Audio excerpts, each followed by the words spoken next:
Hello guys, welcome back to the channel. Bit of an interesting video this time.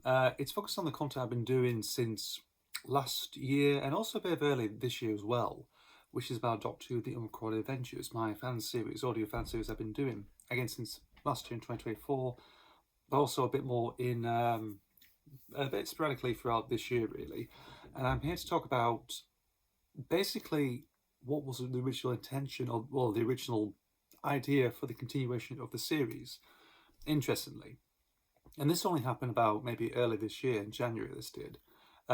Basically, what happened after the 42nd story, Their Finest Annihilation, basically, which at the end of the story, the Doctor regenerates in the vacuum of deep space.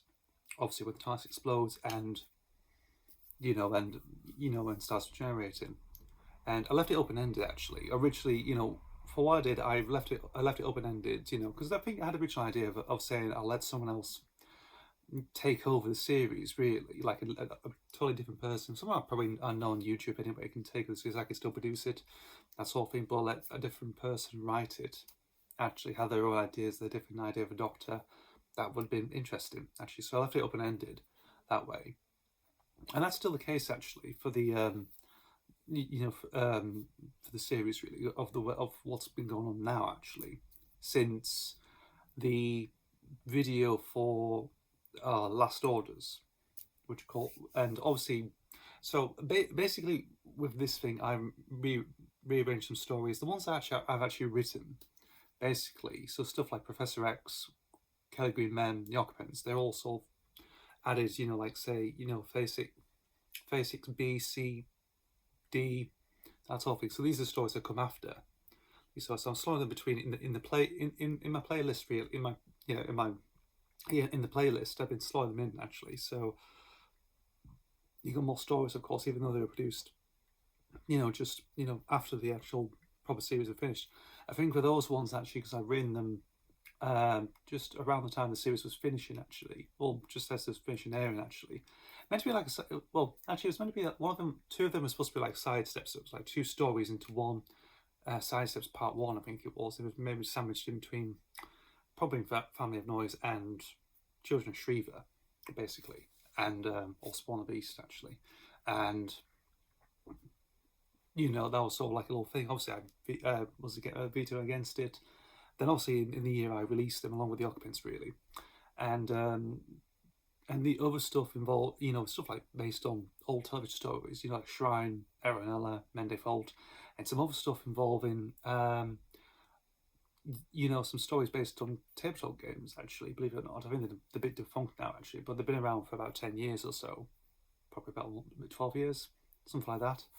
And yeah, just use them, really, as a basis for other stories. Those ones are not really, I wouldn't say I've got my type of style on it, really. My type of writing style. Professor X, Kelly Green Men, Occupants do. And also with Last Orders now, that's the same thing. Obviously, I rearranged it, of course, even though they've got like the asterisk, like the Lost Unrecorded Adventures. So basically, they're the ones, they'll probably, some of them might still come out, really, in a way. So yeah. So with that out of the way, and going back to Last Orders, what this is basically what was the original plan after the original series ended.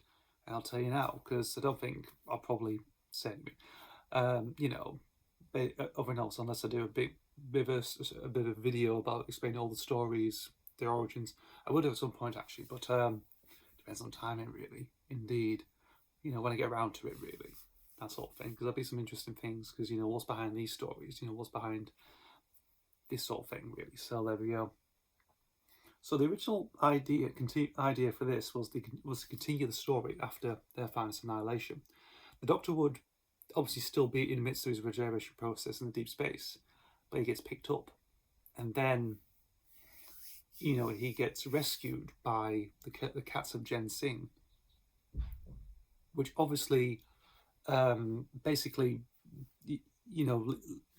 which is a story that actually will come out if when this might come out this week, this video, but obviously subsequent the regeneration game will come out a couple of weeks time as well, actually. So you probably see a little bit of it. You see a reworked version of it, basically, retooled version of it. And basically he gets revived. He does. He's still the same Doctor played by Alan Rickman.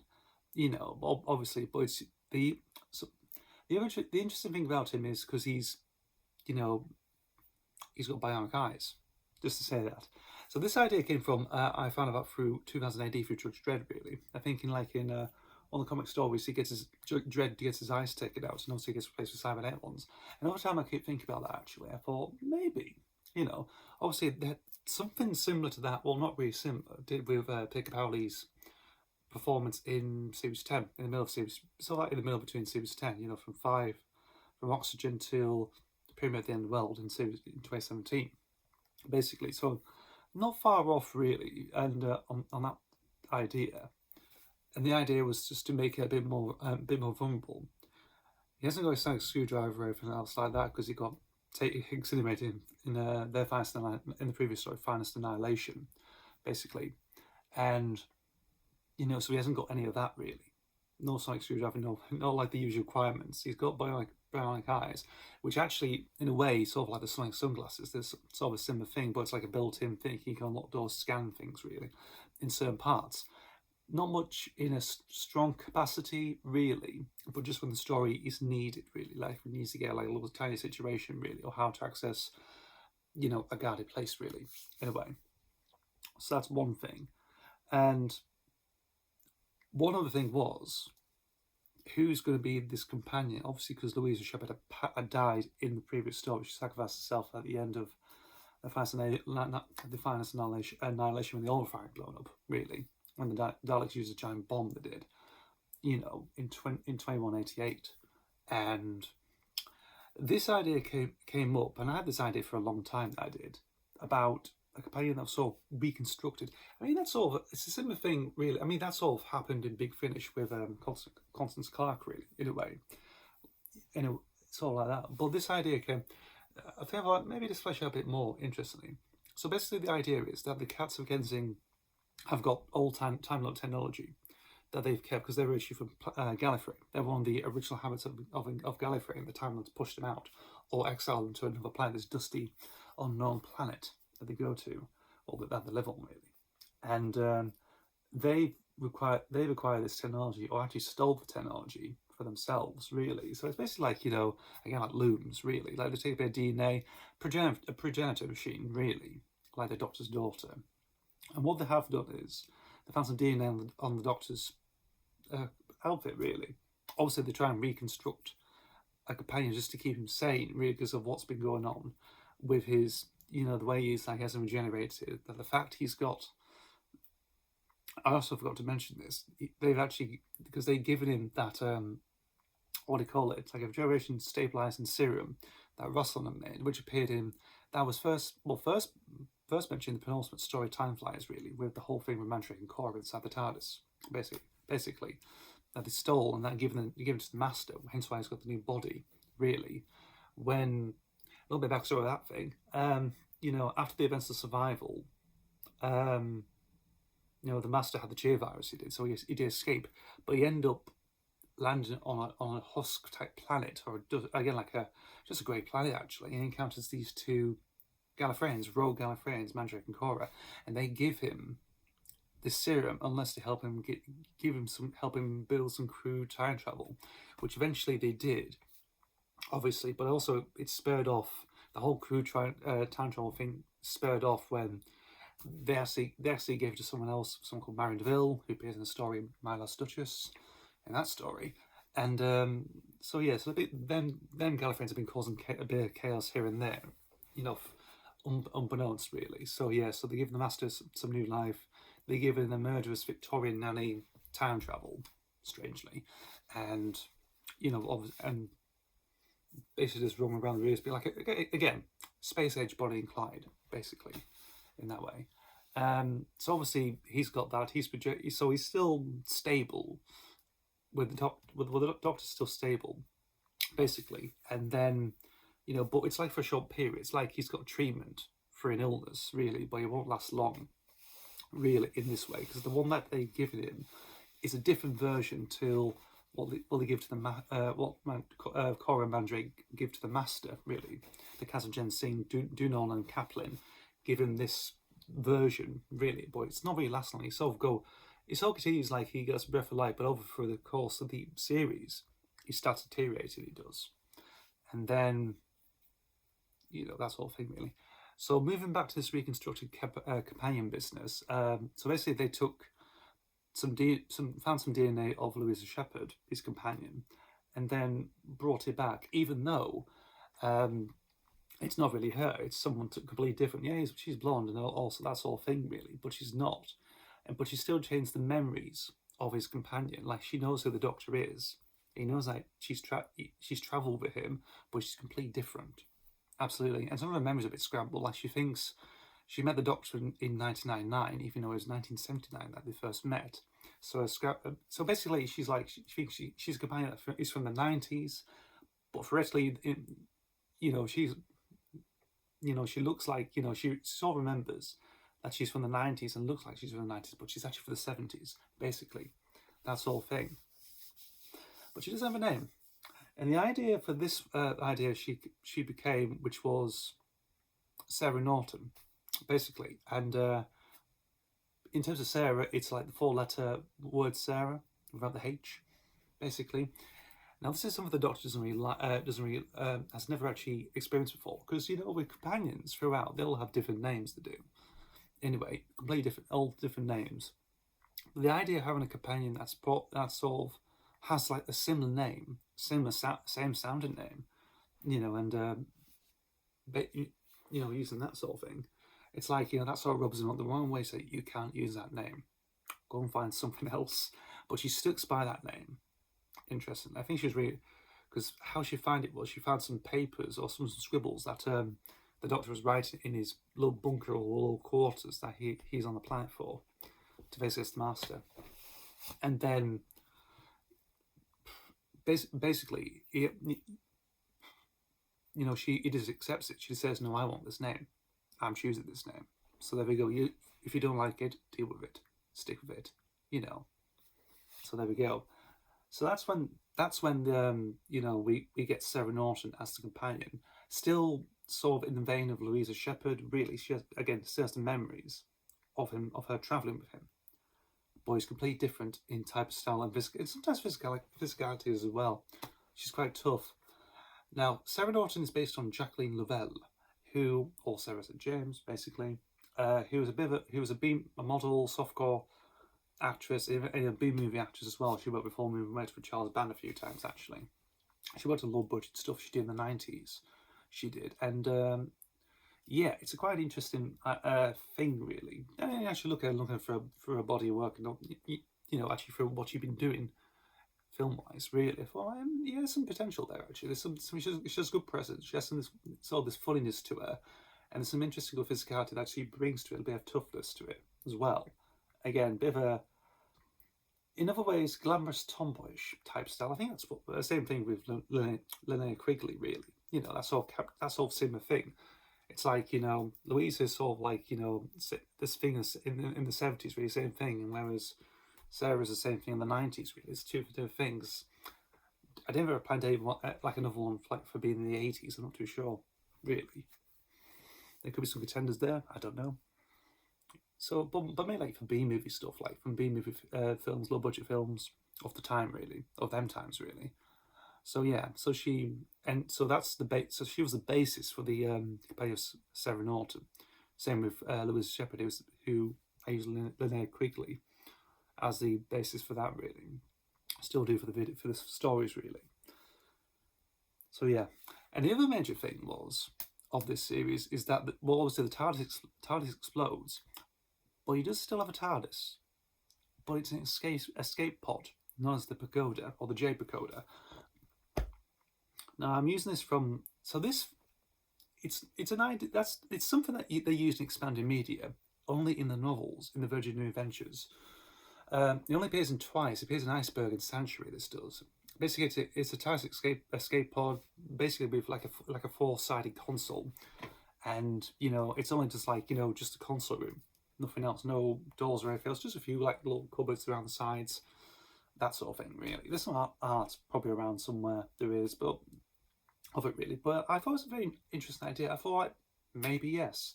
I can use that, as a device. Obviously, because it's linked to the TARDIS, it's an escape pod.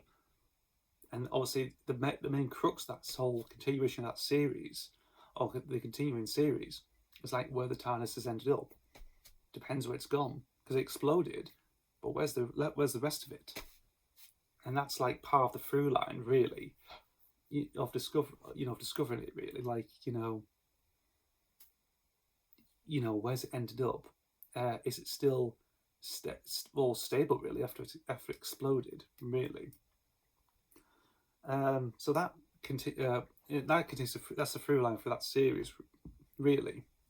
And obviously, you continue on, that sort of thing. Now, one thing about I won't spoil it anyway, but I won't spoil it. You'll probably see the Regeneration game, really, but it does give it an interesting counterpoint to survival. Like, it's sort of like, the Doctor's reached a point, really, and it happens. Guess what happens in that story? You won't stay to a couple of weeks, really. So there you go. I'm just alluding to that. So obviously, it's a basically, it's a whole thing about, like, after survival, straight after survival, really. It's like it's a alternative Eighth Doctor, basically, because and also I use ideas from all these sort of things, different new ideas, but also hammer it back down to the Carmel era, the McCoy era a bit, really. I sort of make it a bit more dark and more weirder, but it makes I sort of try and claw it back to like to where it first began, where this towards the end of one era to this era, you have to claw it back a bit just to make it say, oh yes, it's still the same. Well, it's still tying in with what's gone before, really. But I won't spoil that. You have to watch and you have to listen to it, see what happens, really. So there we go. So that's the crux of what the continued series of the Unrecorded Adventures are, really. So why did this never happen?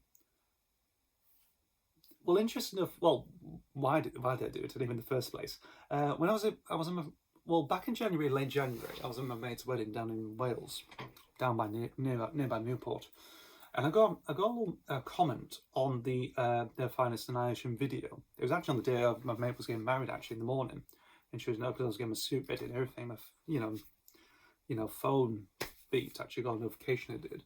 And I looked at it, said, there's some guy. Are you still thinking about continuing the series, really? Like, still carrying on? Is there a conclusion to this series? At first I thought, well, no, not really, because I feel like I've done most of what I can really in that way, and like that was the end point. It still is the end point, really. I can't how I think of it now. And even in the beginning of the year, in January, I still thought that. However, as it continued on, I kept thinking about it. Maybe there is some fault to it, and then obviously the idea of the ideas coming together, as I mentioned before, I thought, you know what? Yes, that is quite viable, and it'll probably be interesting. It's like from, let me say, like the Eighth Doctor adventures, really, because you have you start off like traveling as normal, then you have the whole faction paradox stuff going on, then the Doctor blows up Gallifrey, then he gets amnesia, and he stays on Earth for how many years until 2001, and then sort of goes back to traveling, even though his memories are still skewed, really. He doesn't actually get them back until the very last story, last novel, Gallifrey Chronicles, basically. So that's like that one that sort of period, really. Going for a similar thing, but he retains all his memories. It's just that his health, his own incarnation is a bit fucked up, really. His eyes have gone, his eyesight's gone, replaced with cybernite ones, and he's got like a bit of like a life support kind of serum that he's still carrying on until it sort of slowly deteriorates him in the end and kills him, really. And so that sort of thing, and that just continue on. I thought, yes, new companion, the idea of using the pagoda, yes, brilliant idea. And obviously, I had some stories planned, left over, really. Some new ones, some old ones haven't been used for a long time, really. Interesting. One idea was to use the 3 stories Professor X Kelly Green Men and the Occupants for that series as well. I thought, not really. I can leave them to one side really, because that's their own standalone thing really. But the idea is to make new stories. So first up we got in that series was the Regeneration, and that continues after Levi's Annihilation. Basically, that's sort of like used a bit stuff from Killers of the Dark, and all the ideas of the cast of Jen Singh. It includes the Master again. So yeah, after Children of Shriva, which again he returns to his decayed-bodied, hooded state, a la Deadly Assassin, Keeper Traken, basically. So he returns to that sort of state instead of Terrence Stamp, obviously in the two previous stories they appeared in, basically. And yeah, that sort of starts from there. Then it's Last Orders, which obviously the video I put up last Saturday actually, and that's more like a domestic character piece really.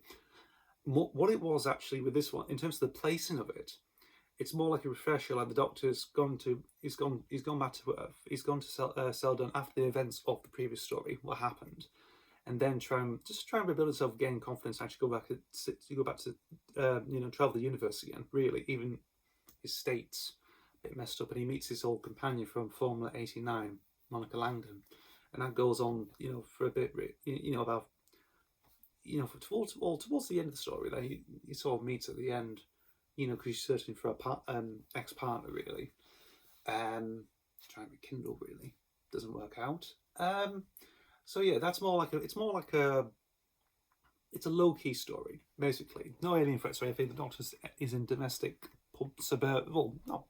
public life really, in a way, tourist life. So set during the summer, saying like 3 months during the summer, which is interesting actually, because I never really.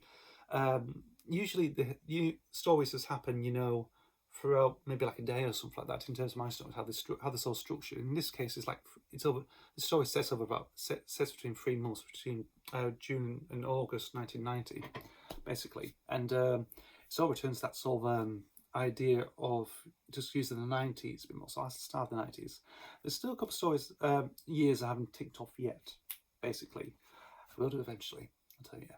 And yeah, but so that's with Last Orders. That's like a rehabilitation story for the Doctor mainly, but also for Sarah as well, to adjust herself to, being reconstructed. Also, to be with, traveling with the Doctor and also, exploring.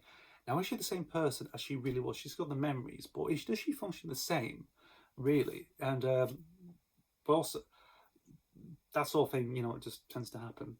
But also, I forgot about this actually, because I got rid of it. I did, because I didn't feel like yeah, obviously because it's tied. It's all mixed in with the actual series itself, not this continuation series. Is that Sarah's got Monica's engagement ring, and the idea is to plan is hovering and end of the story is hovering like she's planning to marry the Doctor. Now that's shocking, really, in a way, but I'll explain why in a bit later, because it sort of ties in on what would happen, and what was the actual idea for it really, because it's quite obvious, but there was, I'll get to that point. So yeah. Basically, Sarah's got the engagement ring and also plans to marry the Doctor. Yes, there we go. So that's a recurring thing. Now, the next story after that was Alien Prodigies, obviously, based on an old story, a bit of an idea I had, which was the Pinocchio virus. Basically, it's like 2 stories melded into one. Well, sort of one really. Children to psychic powers, and also just the government trying to use them or try and get rid of them really, in a way, so like that really. Anyway, just based on the Siege story, basically, really, indeed. And then, yeah, that was like the sort of plan. Obviously, I did those 3 stories first, and they were broadcast. Well, actually, no, they were uploaded, but they were scheduled for in September, when there's going to be some more. I'll name some other ones. That's the Doctor and Me. That's another one that I'm still writing at the moment, actually, so that's still going ahead. There might be one called Dark Art as well. That's another one. Larger Than Life. Pets at Hell. pray for a miracle. There could be some more.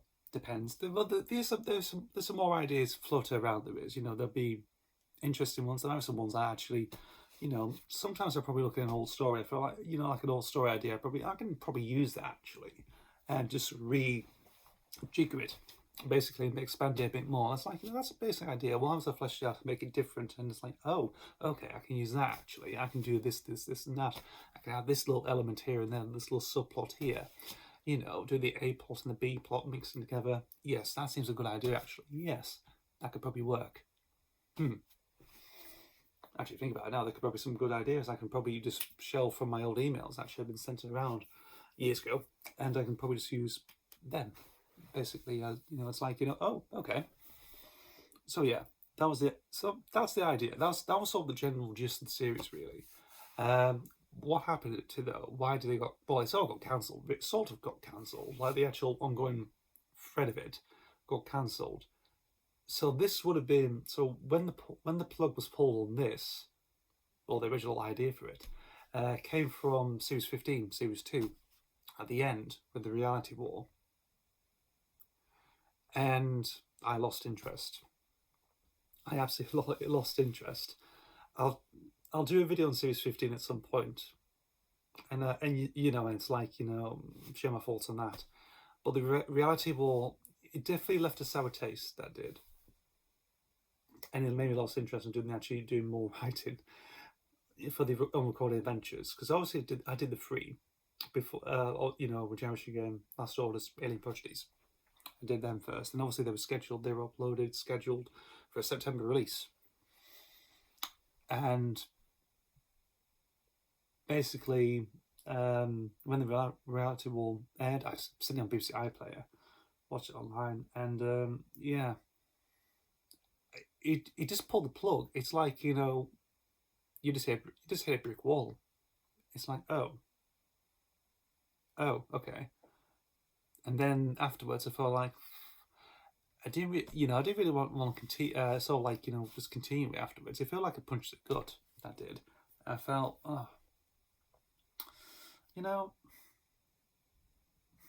it's probably a bit of an odd place. That did actually at the time. Really, even though I still like Doctor Who, I look into expanded media and everything else. I still look into that and still get a good kick out. Always get a good kick out. I still love the show, obviously. But I think the way this show is now, it's in that awkward position now that it's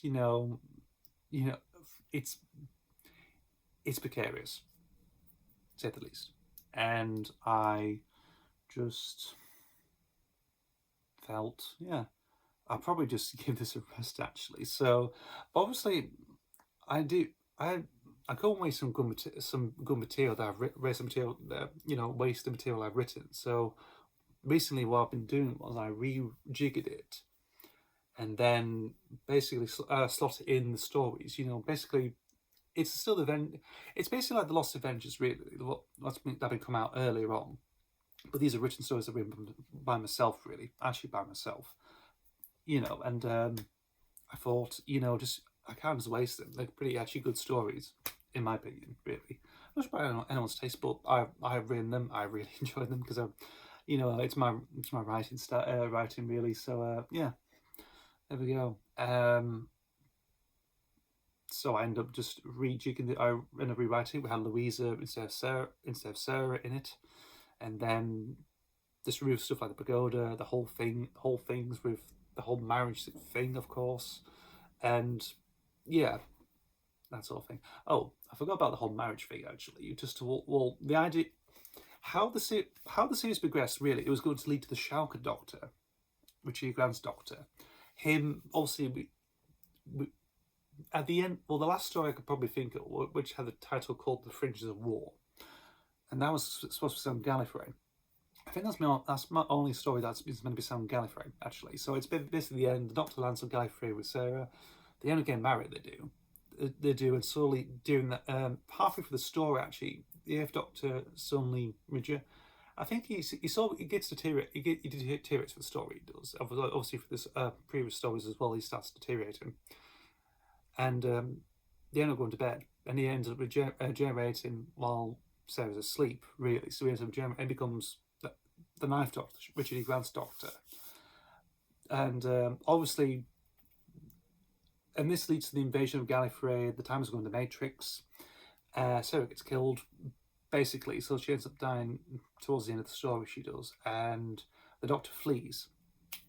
Obviously, and obviously he ends up doing. It leads into Scream the Shark. This does really, but also you've got the Robot Master as well that he's been working on for other subsequent stories. But in the planned continuation series, he's got the remnants of a Master found an android body that he actually ends up building for the story. Like he's slowly, progressing to make this, android duplicate of his former enemy or friend on Gallifrey.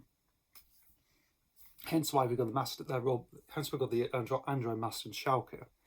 That was going to be a lead into it, like it's a build up, like it's all plants its origins really, of where it's going to lead, and in also with the title sequence, because I made some stuff on my own, like it's like a PNG titles of it. One features like you've got like Alan Rickman, Jack and Lovell, but you also got Richard E. Grant hiding faded in the background, so it's speculated to lead into Shauker. Like this is the next, this is where it's going to lead up. So there we go. And obviously after Fringes of the War, Scream of the Shauker, and subsequent other stories, depends on what's around, around like Blood of the Robots, Memoria, Forest of the Ancestors, basically. So stuff like that. So that was it really. And going back to that, I'm just retooling the series to make it a bit more, in the same vein as what I've been doing before with all the other stories. So it's basically like I'm slowing between other stories to make it like, like say, these are adventures in between these sort of stories. Like, again, like, Family of Noise, Spawn the Beast from Children of Shriva, that sort of thing, really. So it's sort of in that idea, like Missing Adventures slide between the big stories, actually. It's like you do with the new series, really. New series adventures, you got a selection of stories slotted between the TV stories, basically. Same with the audios. So it's a similar thing. Right, that's it. That's my sort of waffling on about what was originally intended to be for the Doctor Who Unrecorded Adventures. It's changed now, but there we go. It just happens, television happens. The reality war happened. That's what happened. So blame that. And yeah. Thank you guys for watching. Thanks for just staying for me to waffle on this about my project that I've been doing for for maybe 2 years, something like that.